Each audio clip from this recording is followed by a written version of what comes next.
नमस्कार, hornbill TV में आपका स्वागत है और मैं आपके साथ प्रिया। बिस्ट बुलेटिन की शुरुआत करते हैं। विकासनगर में वरिष्ठ कांग्रेस नेता और पूर्व कैबिनेट मंत्री नव प्रभात के नेतृत्व में कांग्रेस कार्यकर्ता ब्लॉक परिसर पहुंचे, जहां उन्होंने अंबेडकर मूर्ति के सामने सांकेतिक धरना दिया। दरअसल कांग्रेस कार्यकर्ताओं ने सुप्रीम कोर्ट के मुख्य न्यायाधीश पर जूता फेंकने की घटना की कड़ी निंदा की है। आपको बता दें कि यह घटना 6 अक्टूबर को घटित हुई थी, जब देश के मुख्य न्यायाधीश BR गवई पर एक व्यक्ति ने जूता फेंका था। पूर्व कैबिनेट मंत्री नव प्रभात ने इस घटना को भारत के संविधान पर हमला बताया। उन्होंने कहा कि ये कृत्य निंदनीय और लोकतंत्र की गरिमा को ठेस पहुंचाने वाला है।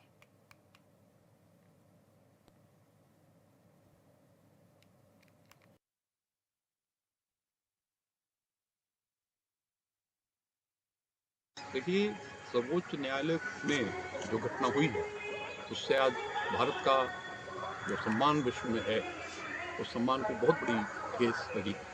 ये चुनौती लोगों के सामने है कि वो ऐसी ताकतों को, जो भारत के संविधान में यकीन नहीं करते, जो बाबा साहब भीमराव अंबेडकर की दी हुई विशेषताओं से परिपूर्ण इस संविधान को नष्ट कर देना चाहते हैं, उनके खिलाफ विचार करें और ऐसी ताकतों को राजनीतिक रूप से कमजोर करें। और इस तरह की गतिविधियां अगर नहीं रुकती हैं तो क्या आगे क्या करने वाले हैं? मेरा अपना मानना ये है कि कांग्रेस ने जिस तरीके से हमारे राष्ट्रीय अध्यक्ष जी ने, सोनिया जी ने इसको गंभीरतापूर्वक लिया है, कांग्रेस निश्चित रूप से एक सुनियोजित आंदोलन का निर्देश हमें देगी।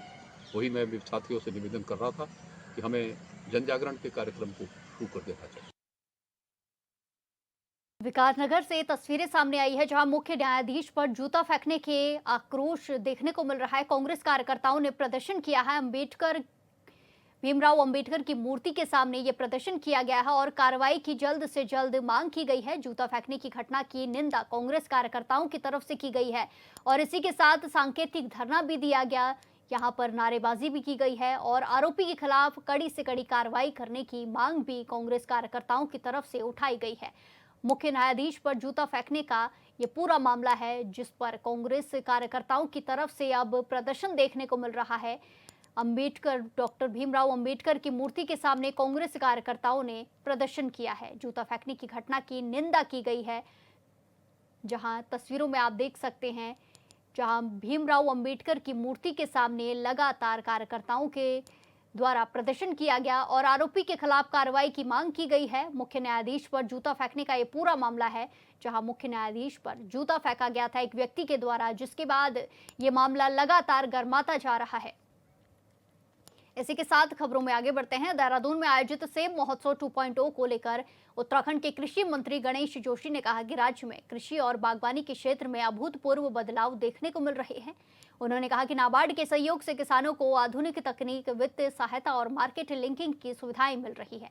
मंत्री ने बताया कि उत्तराखंड अब हिमाचल और कश्मीर की तरह उच्च गुणवत्ता वाले कृषि उत्पादों के उत्पादन की दिशा में तेजी से आगे बढ़ रहा है। उन्होंने बताया कि राज्य सरकार किसानों के साथ मजबूती से खड़ी है और हमारा लक्ष्य है कि 2023 तक उत्तराखंड कृषि के क्षेत्र में देश के अग्रणी राज्यों में शामिल हो।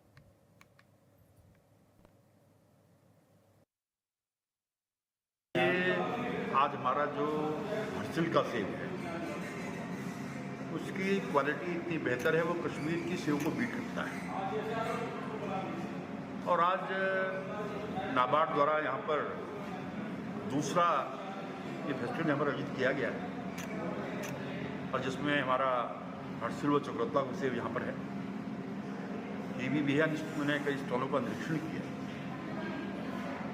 मुझे पहली बार जब मैंने स्टॉल वालों से पूछा, क्या सरकार की तरफ से कोई आपको दिक्कत तो नहीं आ रही है, पहली बार सबने कहा कि सरकार हमारे साथ खड़ी है, हमारी पूरी मदद हो रही है। नाबार्ड की मदद से भी हमारे FPO चल रहे हैं और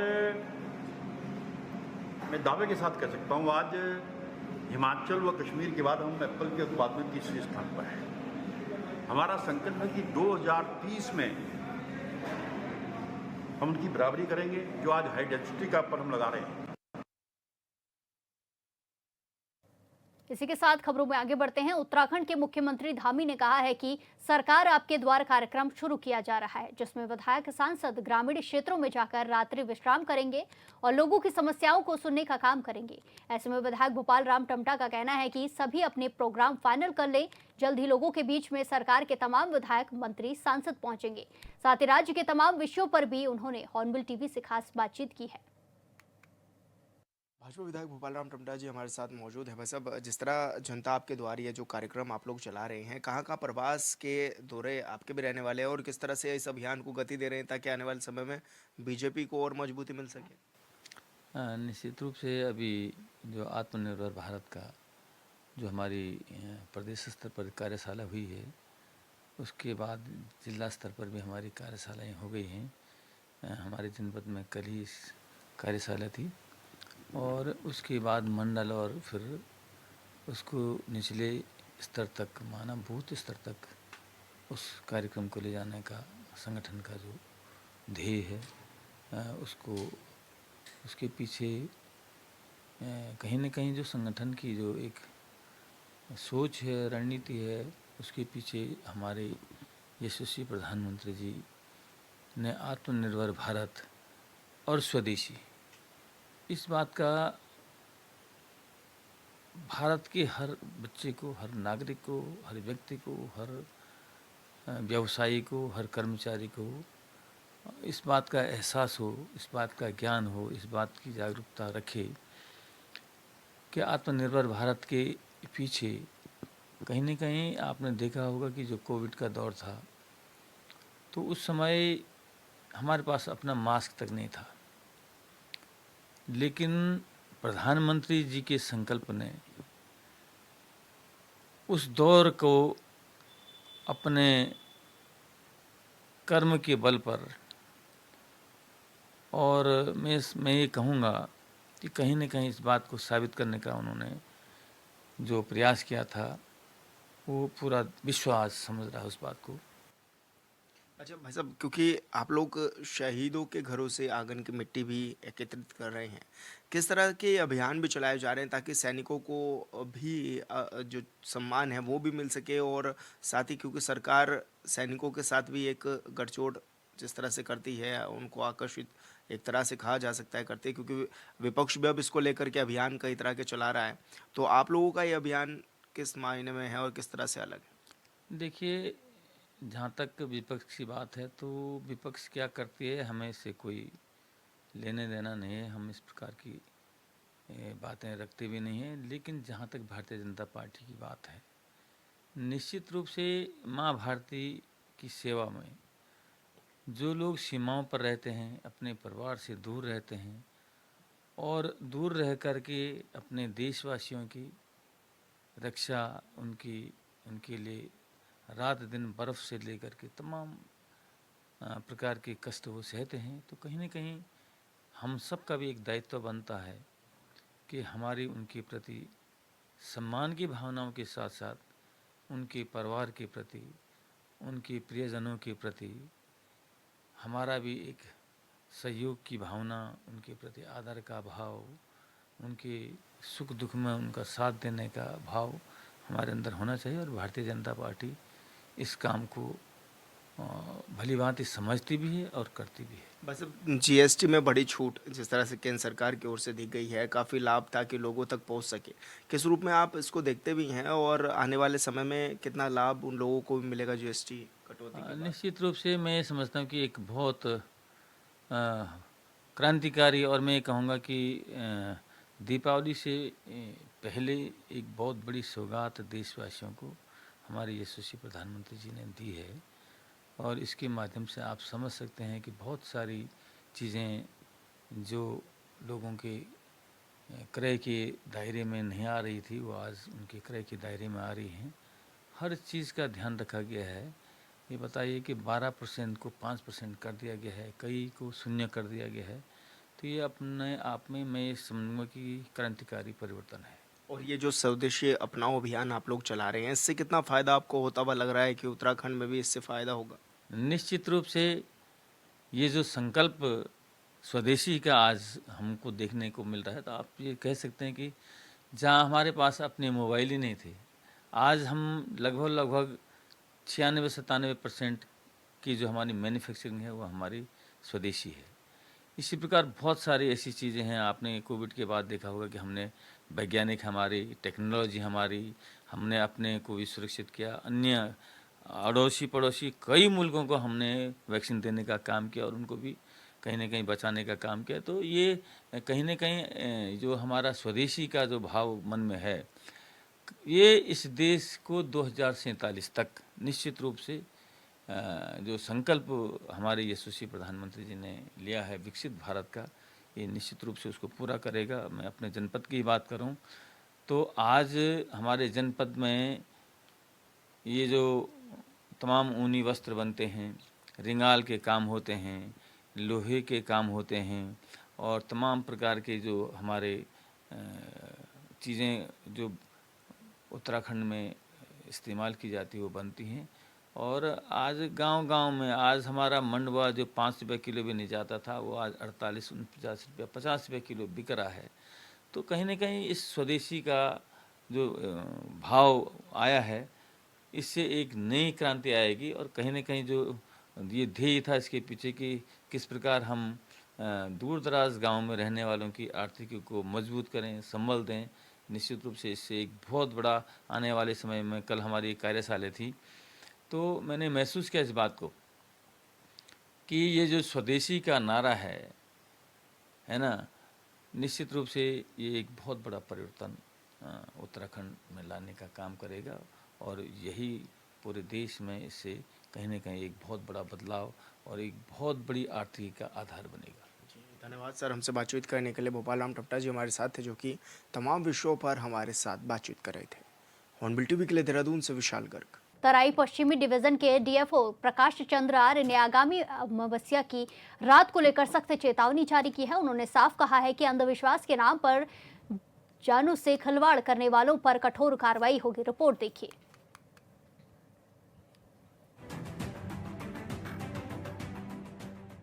रात वही है पर कुछ आंखें जाग रही हैं। अंधेरा आज कुछ ज्यादा गहरा है। दियों की रोशनी के बीच कुछ छिपा है जो उजाले से डरता है।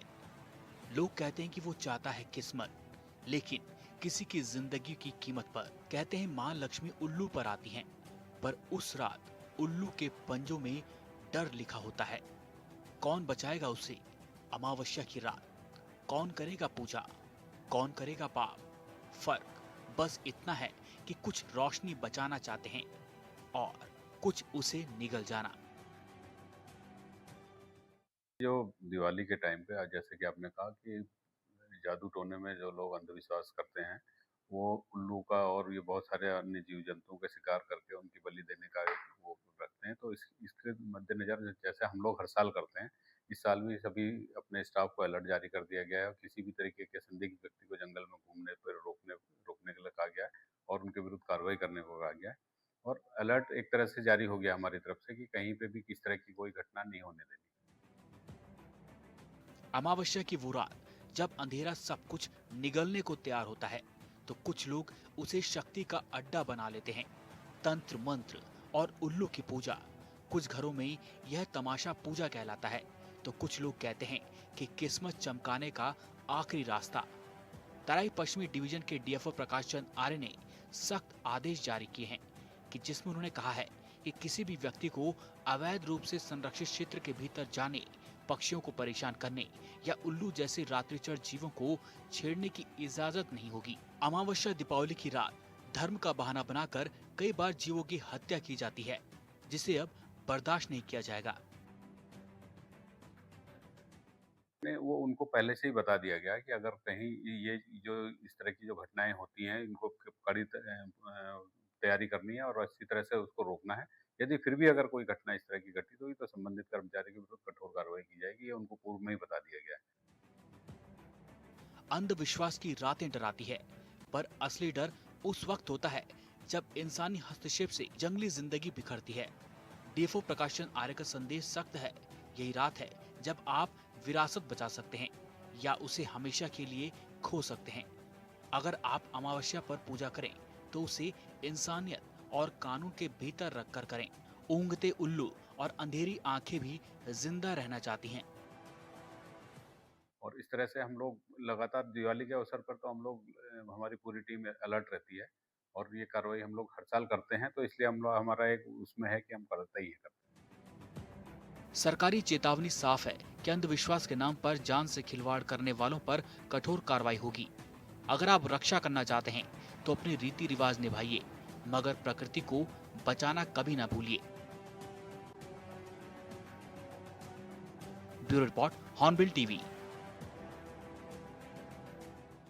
इसी के साथ खबरों में आगे बढ़ते हैं। रामनगर में कॉर्बेट के पास से बहने वाली मालन नदी में एक हाथी का बच्चा बह गया। जैसी यह घटना वन कर्मियों को पता चली तो लैंसडाउन वन प्रभाग की टीम ने तुरंत रेस्क्यू ऑपरेशन शुरू किया। कई घंटों की मशक्कत के बाद टीम ने हाथी के बच्चे को नदी किनारे से सुरक्षित निकाला। हालांकि इस दौरान हाथी को कई चोटें आई हैं और उसके पैर में हल्का फ्रैक्चर भी हुआ है। वहीं रेस्क्यू के बाद हाथी को लैंसडाउन रेंज कार्यालय लाया गया, जहां वेटनरी टीम ने उसका इलाज किया।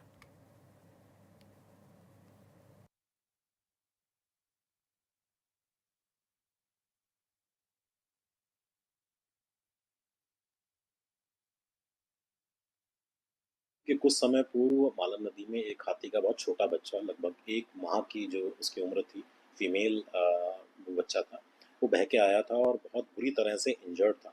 उसको प्राथमिक उपचार पहले तो लैंसडाउन फॉरेस्ट डिवीजन के स्टाफ ने, जिन्होंने उसको रेस्क्यू किया था, वहाँ दिया गया।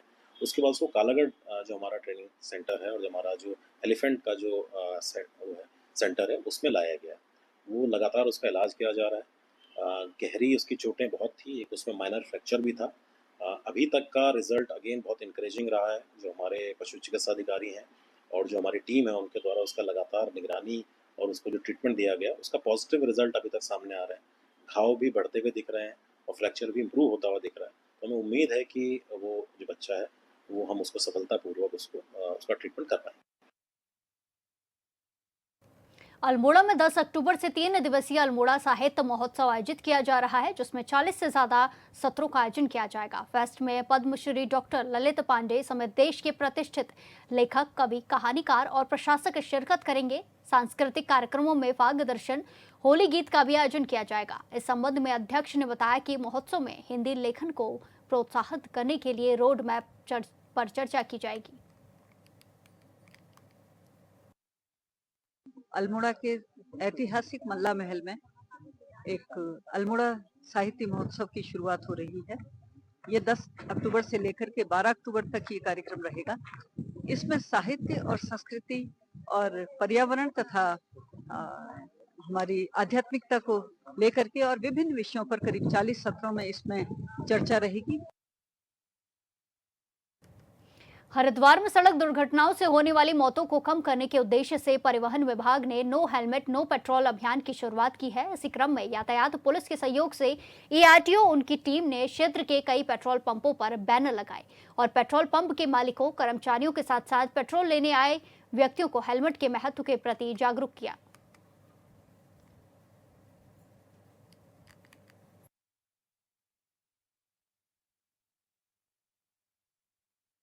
जी, जिलाधिकारी महोदय के सख्त निर्देश हैं कि बिना हेलमेट चलने वाले वाहनों पर सख्त कार्यवाही की जाए।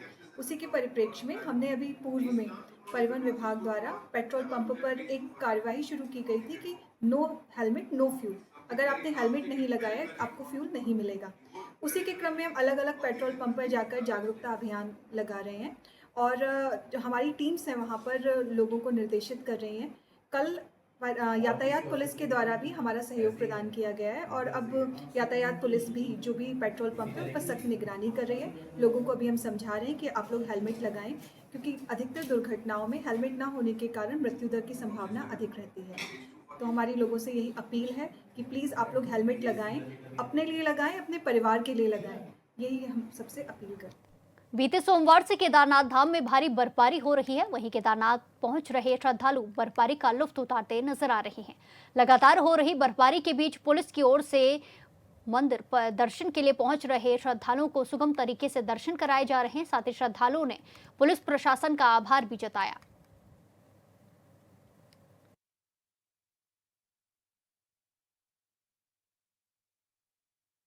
क्या नाम है सर आपका? सर मेरा नाम मनोज बंसल है, मैं दिल्ली से आया हूँ जी। व्यवस्था बहुत बढ़िया है, बाबा की कृपा से बर्फ बरस रही है, बहुत अच्छी आपके सहयोग की वजह से दर्शन बहुत बढ़िया हुए हमारे। हर हर महादेव। पहले आपने कभी लाइव स्नोफॉल होते हुए देखा था? नहीं सर, पहली बार देखा है। आज बाबा ने कृपा करी है, सदैव सब पे बनाए रखे बाबा कृपा। कैसा लग रहा है आप लोगों को? बहुत अच्छा लग रहा है सर, बहुत बढ़िया। कोई दिक्कत तो नहीं हो रही है? सर बहुत अच्छी दर्शन में कोई दिक्कत तो नहीं हो रही है? सर किसी तरीके से कोई दिक्कत नहीं है, व्यवस्था बहुत बढ़िया है। ये आप कहाँ से आए हैं? जी जी जी जी। कैसा लग रहा है आपको यहाँ? अच्छा लग रहा है। दर्शन हो गए आप लोगों के? कोई असुविधा तो नहीं हुई? नहीं भैया, कोई असुविधा नहीं। चलो, अब आप लौटेंगे कैसे? सर पैदल जाएंगे या घोड़े से जाएंगे, जैसी बाबा की मर्जी। हाँ, रास्ते सारे बढ़िया हैं। शासन प्रशासन ने पूरी अच्छी व्यवस्था कर रखी। क्या कहना है आपका व्यवस्था के बारे में? बहुत बढ़िया है भैया। ठीक। इस बुलेटिन में फिलहाल के लिए इतना ही। बाकी तमाम खबरों के लिए देखते रहिए हॉर्नबिल टीवी। नमस्कार।